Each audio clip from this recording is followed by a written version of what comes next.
ನೌಬಾಗ ಬಬಲೇಶ್ವರ ನಾಕ ಬಾಗಾಯತ್ ಗಲ್ಲಿ ಜುಲೈ ಗಲ್ಲಿ ಮತ್ತು ಅಪ್ಸರಾ ಟಾಕೀಸ್ ಬಂದೀವಿ. ನಮ್ಮ ಎಂ ಬಿ ಪಾಟೀಲ್ ಸಾಹೇಬರು, ನಾವು ಡಿ ಸಿ ಸಾಹೇಬರು, ಕಮಿಷನರ್, ನಮ್ಮ ಭಾರತಿ ಸಾಹೇಬರು ಎಲ್ಲರೂ ಕೂಡಿ ಏನು ಹಾನಿ ಆಗೈತಿ ಅದು ಮಾಡಿಕೊಡ್ಬೇಕಂತ ನಮ್ಮ ಸಾಹೇಬರು ತಗೊಂಡು ಎಲ್ಲ ವಿಸಿಟ್ ಮಾಡ್ಯಾರ. ಬಿಜಾಪುರ ಪರಿಹಾರ ಏನಾಗ್ತೈತಿ ಎಲ್ಲ ತೆಗೆದು ಎಲ್ಲ ಮಾಡ್ತೀನಿ ಅಂದಾರೆ.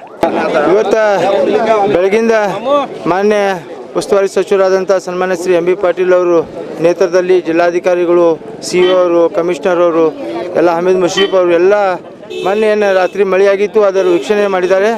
ಯಾವ್ಯಾವ ಏರಿಯಾನಾಗ ಏನೇನು ಸಮಸ್ಯೆ ಅದನ್ನು ಎಲ್ಲ ನೋಡ್ಕೊಂಡಿದ್ದಾರೆ, ಒಂದು ನೋಟ್ ಕೂಡ ಮಾಡ್ಕೊಂಡಿದ್ದಾರೆ.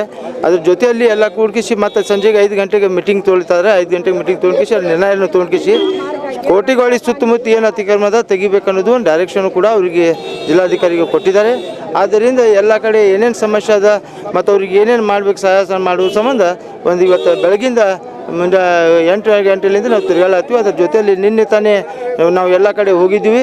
ಕಮಿಷನರ್ ನಾವು ಕೂಡ ಹೋಗಿ ಎಲ್ಲ ನೋಡಿದ್ವಿ. ಇವತ್ತು ಕೂಡ ಎಲ್ಲ ನೋಡ್ಕೇಸಿ ಸರಿಯಾಗಿ ಎಂ ಬಿ ಪಾಟೀಲ್ ಸಾಹೇಬರು ಮಾರ್ಗದರ್ಶನ ಪ್ರಕಾರ ಮುಂದಿನ ದಿವಸದಲ್ಲಿ ಎಲ್ಲ ಜನರದ ಕೆಲಸ ಮಾಡ್ತೀವಿ. ಯಾಕಂದ್ರೆ ರಾಜಕಾವಲಿ ಎಲ್ಲೆಲ್ಲಿ ಕೆಟ್ಟಾಗೈತಿ, ಎಲ್ಲೆಲ್ಲಿ ಇದು ಆಗೈತಿ, ಅದು ನೀರು ಹೋಗ್ಲಿಕ್ಕೆ ಯುಜಿಡಿ ಸಮಸ್ಯೆ ಎಲ್ಲ ಆಗೈತಿ, ಅದನ್ನು ಸರಿಪಡಿಸೋ ಸಲುವಾಗಿ ಇವತ್ತೆಲ್ಲ ಏರಿಯಾನಲ್ಲಿ ಸುಮಾರು ಯಾವಾಗ ಆಗಲಿ, ಅಲ್ಲಿ ವಾರ್ಡ್ ನಂಬರ್ 34, 33ನಾಗ ಆಗಲಿ, 18 ನಂಬರ್ ಆಗಲಿ, 19 ನಂಬರ್ ಆಗಲಿ, 20 ನಂಬರ್ ವಾರ್ಡ್ನಾಗ ಆಗಲಿ, ಮತ್ತು ಇವತ್ತು ಲಾಸ್ಟಿಗೆ ಇಲ್ಲಿ ಬಂದ ನಮ್ಮ ಇವರು ನಮ್ಮ ಗೋಸ್ವಾಮಿ ಅವ್ರ ವಾರ್ಡ್ನಲ್ಲಿ ಇಲ್ಲಿ ಎಲ್ಲ ಸ್ಲಮ್ ಏರಿಯಾದು ಸಮಸ್ಯೆ ಅದ. ಸ್ಲಮ್ ಏರಿಯಾಗೆ ಹಕ್ಕಪತ್ರ ಕೊಡಿಸೋ ಸಲುವಾಗಿನೇ ಅದು ನಾವು ಈ ದಿಶೆಯಲ್ಲಿ ಪ್ರಯತ್ನ ಮಾಡ್ತಾ ಇದ್ದೀವಿ ಅಂತ ಹೇಳಿ.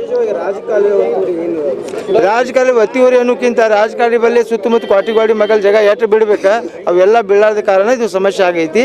ಅದಕ್ಕೆ ನಾವು ಏನು ಜಿಲ್ಲಾಧಿಕಾರಿಗಳು ಮತ್ತು ಜಿಲ್ಲಾಡಳಿತ ಏನು ಅದಕ್ಕೆ ನಿರ್ಣಯ ತಗೋಬೇಕು, ಸಚಿವರು ಎಲ್ಲ ಇದು ಮಾರ್ಗದರ್ಶನ ಕೊಟ್ಟರೆ ಅದ್ರ ಪ್ರಕಾರ ಅವ್ರು ಮಾಡ್ತಾರೆ. ಮುಂದಿನ ಕೆಲಸ ಮಾಡ್ತೀವಿ.